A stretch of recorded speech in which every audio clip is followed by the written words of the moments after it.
Hello, students. Good morning to all of you. I hope તમે બધા ઘરે મજામાં હશો અને ઓનલાઈન લેક્ચર રોજ ભણતા હશો. અહીંયાથી જે ઓનલાઈન લેક્ચર તમને પ્રોવાઈડ કરવામાં આવે છે એ રોજ જોવાની તમારી ફરજ છે. તમે રોજ જુઓ અને ઘરે બેસીને ભણો. જેટલું જોશો અને જેટલી મહેનત કરશો એ પ્રમાણે તમારું રિઝલ્ટ ઊંચું આવશે, સારું આવશે. એસે 1ના રિઝલ્ટ પછી પૂરતો પ્રયાસ કરો કે એસે 2નું રિઝલ્ટ સારામાં સારું હોય. અને જે લોકો એક્ઝામમાં જોઈન્ટ પણ નથી થતા તે લોકો બને તો જોઈન્ટ થાવ. એક્ઝામ નહીં આપો તો તમારા જ માર્ક્સ ડાઉન થશે. આ વર્ષ આખું આપણે ઓનલાઈન લેક્ચરમાં જ કાઢવાનું છે. તો ઓનલાઈન લેક્ચર જે ભણાવવામાં આવે છે એ તમે જુઓ અને બને તેટલો સમજવાનો પ્રયાસ કરો. આની પહેલાંના લેક્ચરમાં આપણે પાઠ 11ની શરૂઆત કરી હતી. પાઠ 11 એક યાત્રા યહ ભી. राम दशरथ मिश्र द्वारा लिखित एक यात्रा यह भी एक उनके जीवन का छोटा सा प्रसंग है. हमने इसमें देखा था कि लेखक यात्रा भीरु है, यानी कि यात्रा करने से डरने वाले. तो मैंने आपसे कहा था कि ये शब्द आपको एक समूह के लिए भी उपयोगी हो सकता है. यात्रा भीरु, यात्रा करने से डरने वाला. लेखक यात्रा करने से डरते हैं क्योंकि वह सोचते हैं कि न जाने कैसे कैसे लोगों से पाला पड़ जाए. लेखक असहजता यानी कि वह बहुत ही बेचैनी सा महसूस करते हैं कि कैसे कैसे ऑटो वाले मनमानी करने लगते हैं और नए शहर में कैसे कैसे लोग मिलेंगे, इस बात की चिंता लेखक को बनी रहती है. आगे हमने देखा था कि ये जो यात्रा है वह ग्वालियर की यात्रा थी. लेखक अपनी पत्नी के साथ ग्वालियर जा रहे थे किसी डॉक्टर को दिखाने के लिए.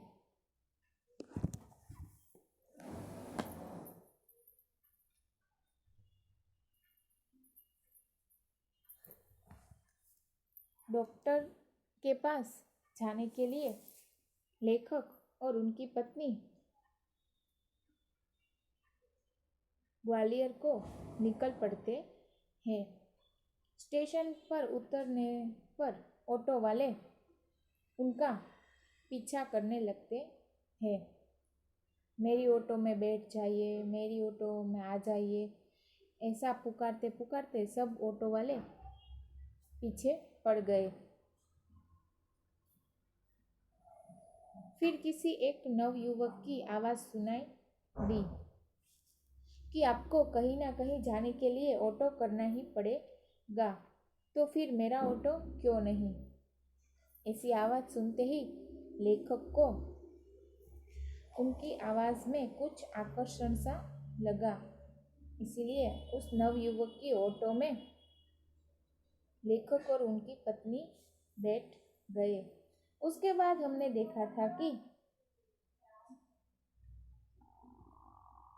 उस ऑटो वाले के साथ बातें करते करते डॉक्टर के यहाँ पहुँच गए, लेकिन डॉक्टर ने क्लिनिक बदल दिया था, इसीलिए उस जगह से दूसरी जगह पर वो ऑटो वाला पहुँचा कर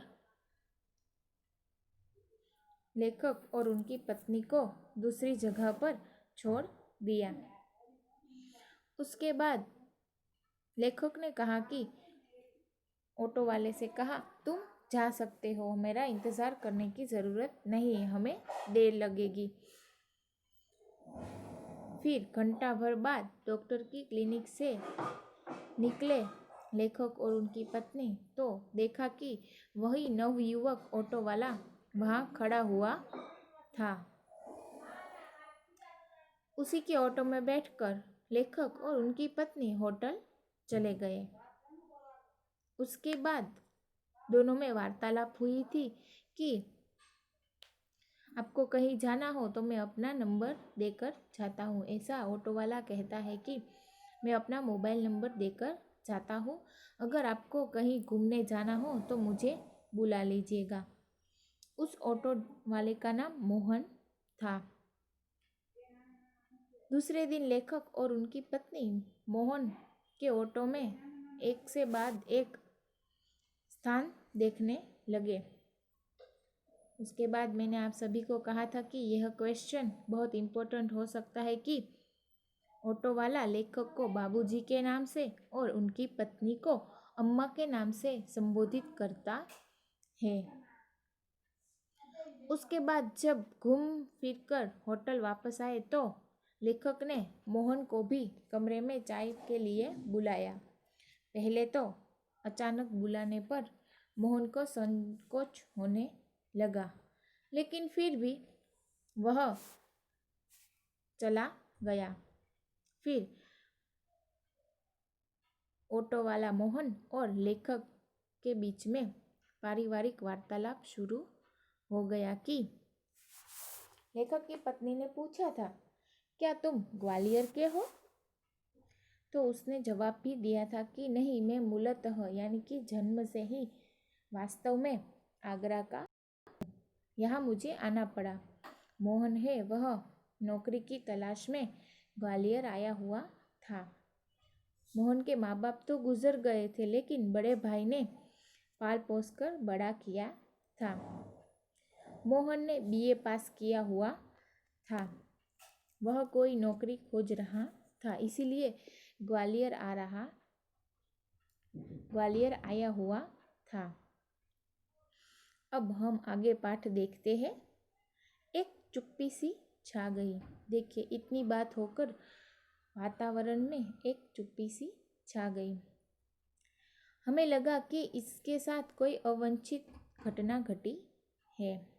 देखिए, लेखक कहते हैं हमें लगा, यानी कि उनको और उनकी पत्नी को लगा कि मोहन के साथ कोई अवांछित यानी कि कोई अच्छी घटना नहीं घटी है।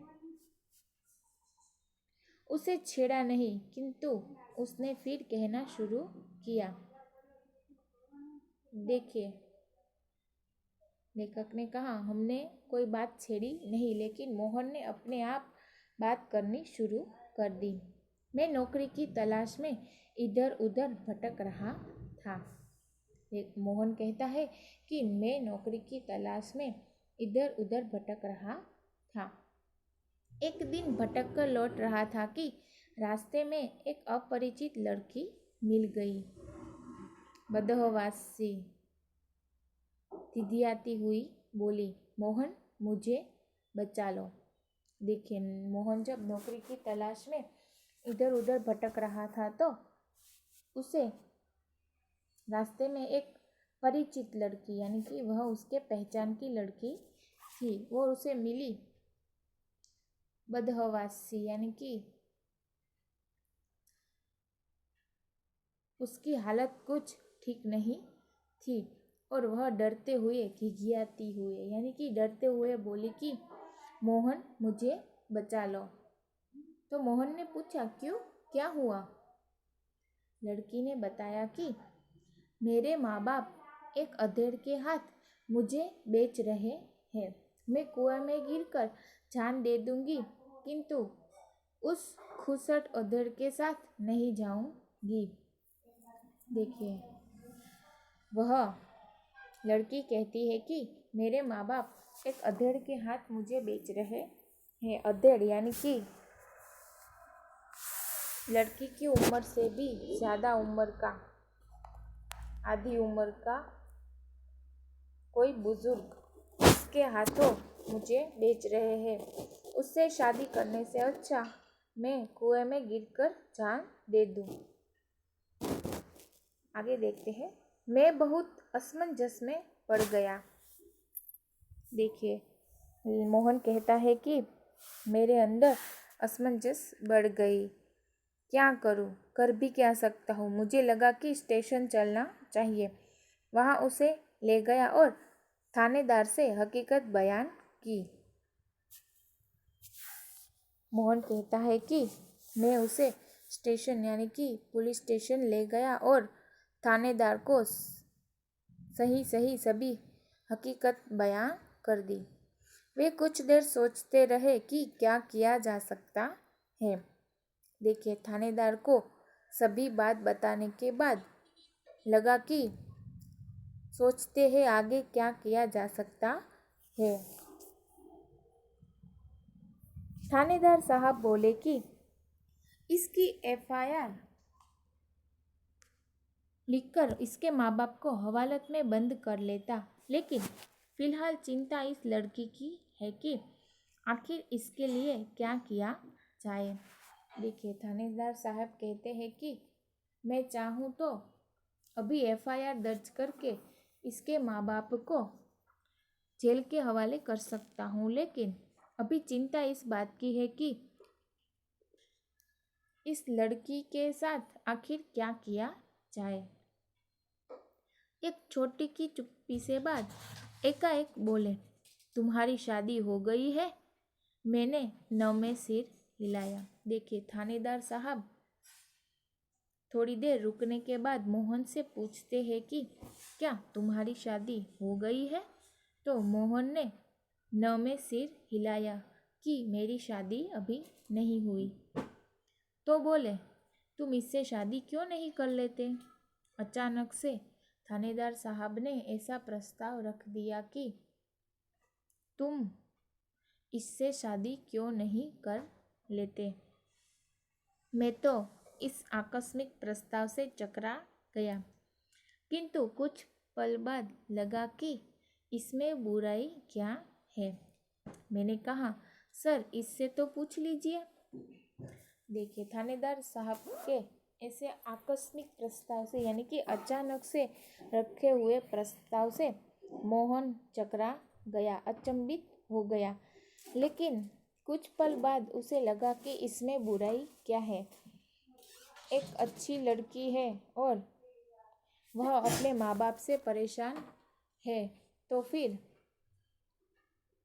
मैं शादी करने के लिए तैयार हूँ। लेकिन सर इससे तो पूछ लीजिए, यानी कि जो लड़की है इससे तो पूछ लीजिए। थानेदार ने उससे पूछा तो उसने स्वीकृति सूचक सिर हिला दिया। लेकिन देखिए, थानेदार ने जब उस लड़की से पूछा कि क्या तुम मोहन से शादी करना चाहती हो, तो उसने स्वीकृति यानी कि अपनी हाँ कहते हुए सूचक सिर हिला दिया। स्वीकृति सूचक यानी कि अपनी ओर से हाँ है ऐसा इशारा करते हुए उस लड़की ने अपना सिर हिला दिया। लेकिन क्या मोहन? ऐसा सवाल थानेदार मोहन से पूछते हैं कि लेकिन क्या मोहन? बाबूजी, लेकिन यह कि भाभी अपनी बहन से मेरी शादी कराना चाहती रही। देखिए, अचानक से लेकिन बोलने पर जो बाबूजी यानी कि लेखक है वह मोहन से पूछते हैं कि लेकिन क्या मोहन? तो बाबूजी को जवाब देते हुए मोहन कहता है कि उनकी जो भाभी है यानी कि बड़े भैया वकील है, उनकी पत्नी अपनी बहन से मोहन की शादी कराना चाहती है। बात तय हो चुकी थी। फिर देखिए, अपनी भाभी की बहन से शादी करने की बात तय हो चुकी थी। अचानक से लेखक ने फिर से सवाल किया, फिर?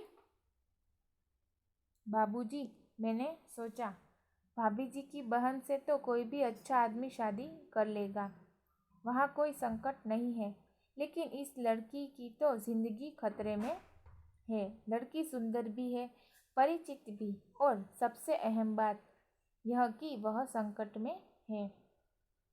इससे विवाह करना प्रतिकर भी होगा और मानवीय भी। लेकिन देखिए, बाबूजी को यानी कि लेखक को जवाब देते हुए मोहन ने कहा कि जो भाभी है उसकी बहन तो अच्छी है, उसके ऊपर कोई संकट भी नहीं है, कोई ना कोई अच्छा आदमी उससे शादी कर लेगा, वहाँ पर कोई संकट भी नहीं है। लेकिन अभी जो लड़की मोहन के पास आई है उसकी ज़िंदगी खतरे में है। उसको संकट से बचाने के लिए उससे विवाह करना प्रतिकर यानी कि अच्छा भी होगा और मानवीय भी होगा। मानवीय यानी कि मानवता दिखलाने वाला कार्य भी होगा। लेकिन देखिए, फिर से मोहन लेकिन शब्द पर आकर अटक गया। लेकिन फिर लेकिन लेखक उसे बीच में कहते हुए, फिर लेकिन? हाँ, अब समस्या यह है कि विवाह एकदम तो न हो जाएगा। यदि लड़की घर गई तो फिर वही बेच दिए जाने का संकट। मैं साथ ले गया तो भैया भाभी तो नाराज होंगे ही। इसके माँ बाप मेरे ऊपर लड़की भगाने का केस कर देंगे। जब मैंने थानेदार साहब के सामने यह समस्या रखी तो वे बोले, कुछ दिन के लिए इसे नारी निकेतन में रखवा देता हूँ। लड़की से माँ बाप के खिलाफ शिकायत लिखवा कर रख लेता हूँ। देखिए, अचानक से शादी तो नहीं हो सकती। मोहन का कहना है कि शादी तो कर लेंगे, लेकिन एकदम से तो ये विवाह नहीं हो सकता। यदि लड़की उसके घर गई तो उनके माँ बाप बेच देंगे, ऐसा डर लगा रहेगा। और अगर मोहन कहता है कि मैं अपने साथ उस लड़की को ले जाऊं तो मेरे भैया भाभी नाराज तो होंगे ही, लेकिन लड़की के माँ बाप भी मेरे ऊपर लड़की को भगाने का केस कर देंगे। इसी असमंजस में मोहन फंसा हुआ था। तभी थानेदार साहब ने यह समस्या का समाधान करते हुए कहा कि ऐसा करते हैं, कुछ दिनों के लिए इस लड़की को नारी निकेतन नाम की कोई संस्था है वहाँ रखवा देता हूँ। लड़की से माँ बाप के खिलाफ शिकायत भी दर्ज कर लेता हूँ। 15 दिन बाद उन्होंने मंदिर में उससे मेरी शादी करवा दी। देखिए, ये जो सब मामला है वह ठंडा पड़ गया। तो 15 दिन बाद थानेदार साहब ने मोहन से उस लड़की की शादी करवा दी। मैंने कहा, मोहन, ऐसे थानेदार कहाँ होते हैं? मुझे तो इस घटना पर विश्वास ही नहीं हो रहा है। लगता है कथा सुन रहा हूँ। देखिए, मोहन जब ये बात कह रहा है तो लेखक कहते हैं कि आज के ज़माने में ऐसे थानेदार कहाँ मिलते हैं। मुझे सारी इस घटना पर विश्वास ही नहीं हो रहा है। मुझे लग रहा है कि तुम मुझे कोई कथा सुना रहे हो। आप सही कह रहे हैं बाबूजी, लेकिन यह थानेदार कवि भी है। कवि सम्मेलनों में कविताएं पढ़ता है और इसकी कविताएं मानवीय संवेदना से भरी होती है।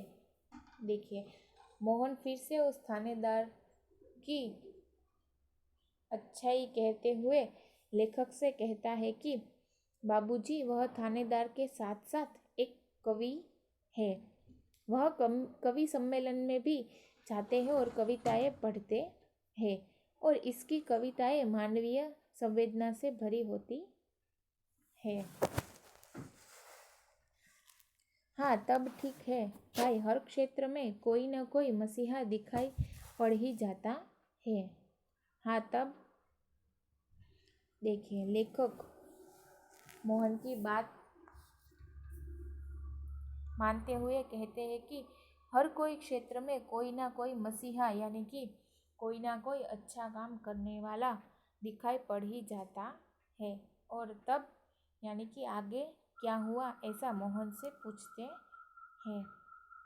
तब यह कि मेरे भाई भाभी मुझसे खफा हो गए और हमें घर से निकाल दिया। देखिए, मोहन की भाभी के बहन के साथ उसकी शादी तय हो चुकी थी और मोहन अचानक से इस लड़की से शादी कर कर घर ले आया तो उसके भाई भाभी उससे खफा हो गए यानी कि नाराज हो गए और हमें घर से निकाल दिया। एक तो मैंने उनकी साली से शादी नहीं की, दूसरी जिस लड़की से की वह किसी और जाति की है। देखिए, मोहन के भाई भाभी खफा हो गए, नाराज हो गए, क्योंकि उनके दो कारण थे कि एक तो भाई की साली के साथ शादी नहीं की और दूसरी कि जिसके साथ मोहन ने शादी की वह दूसरी जाति की लड़की थी। आज भी हमारे देश में जात पात का भेदभाव होता रहता है, इसीलिए मोहन के भैया ने भी दूसरी जाति की लड़की के साथ शादी करने पर मोहन को घर से निकाल दिया। तो तुम लोग ग्वालियर आ गए? लेखक ने फिर से मोहन को सवाल किया कि तुम्हारे भाई भाभी ने निकाल दिया, उसके बाद तुम लोग ग्वालियर आ गए? हाँ बाबूजी, आगरा में हमारा निबाह होना कठिन था। देखिए, मोहन लेखक को जवाब देते हुए कहता है कि हाँ बाबूजी, आगरा में हमारा निबाह होना यानी कि रहना, जीवन गुजारा करना कठिन हो गया था। पराये शहर में भले ही कोई अपनापन न हो, किंतु यह परायापन उस अपनेपन से अच्छा है जो दिन रात अप्रतिकर व्यवहार बनकर तन मन को उद्गिन करता रहे। देखिए, वह लेखक से कहता है कि पराये शहर में अपनापन नहीं होता है, लेकिन यह परायापन भी उस अपनेपन से अच्छा है कि यहाँ पर कोई अपने को कोई अप्रतिकर व्यवहार कर कर तन मन को उद्गिन करता नहीं है, यानी कि अपने साथ कोई बुरा व्यवहार करके अपने मन को ठेस नहीं पहुँचाते हैं। हाँ, सही कह रहे हो। तो यहाँ कोई नौकरी तो रखी नहीं थी, बस ऑटो का दामन थाम लिया और उसी के सहारे चल रहा हूँ। देखिए, मोहन कहता है कि यहाँ पर मेरे लिए कोई नौकरी तो नहीं रखी थी, बस ऑटो मिल गया और उसका दामन थामकर उसी से अपना जीवन गुजार लेता हूँ। वास्तव में तुम बहुत बड़े हो मोहन। बड़े बड़े लोग तो नारी हित में बड़े बड़े लेक्चर देते हैं, लेख कविताएं लिखते रहते हैं, किंतु अपने व्यवहार में नहीं उतारते। लेकिन तुमने तो बहुत सहज भाव से एक लड़की को दुर्दशाग्रस्त होने से बचा लिया और अपने जीवन के साथ उसे सम्मानपूर्वक लगा दिया।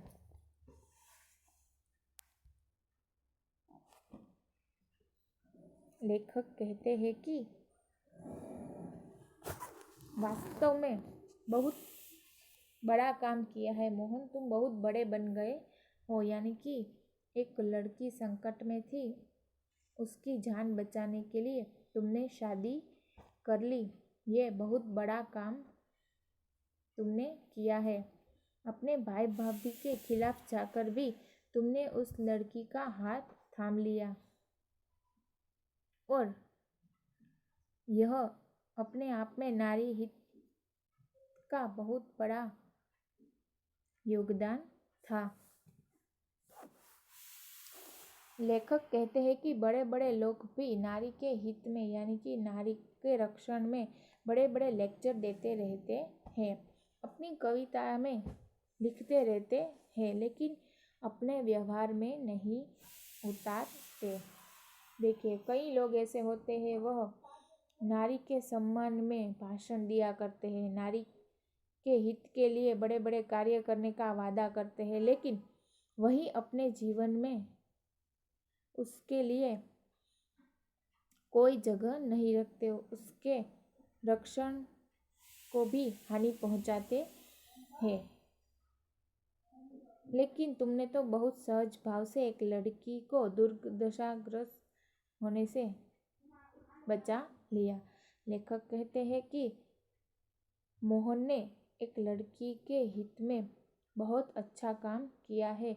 उस लड़की का जीवन संवार दिया, उस लड़की के जीवन को दुर्दशाग्रस्त यानी कि उसकी हालत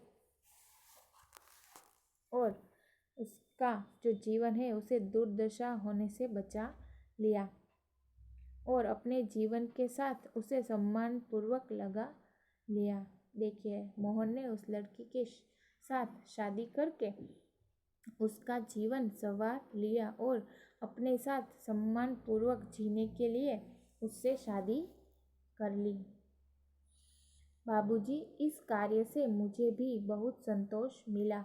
मैंने तो एक बार उसका उद्धार किया, किंतु वह तो प्रायः मुझे संकटों से उबारती रहती है। देखिए, लेखक कहता है कि मैंने तो एक बार उसका उद्धार कर दिया, उससे शादी कर, लेकिन अभी वह जीवन में कितनी बार बड़े बड़े संकटों से मुझे उबारती रहती है।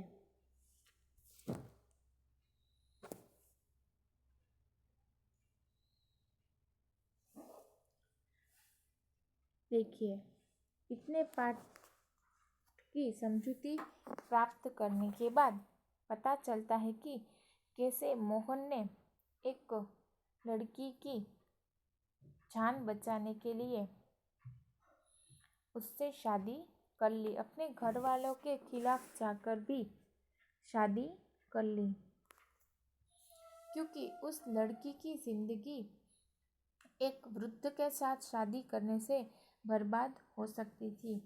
उसके माँ बाप उसको बेच देना चाहते हैं। तो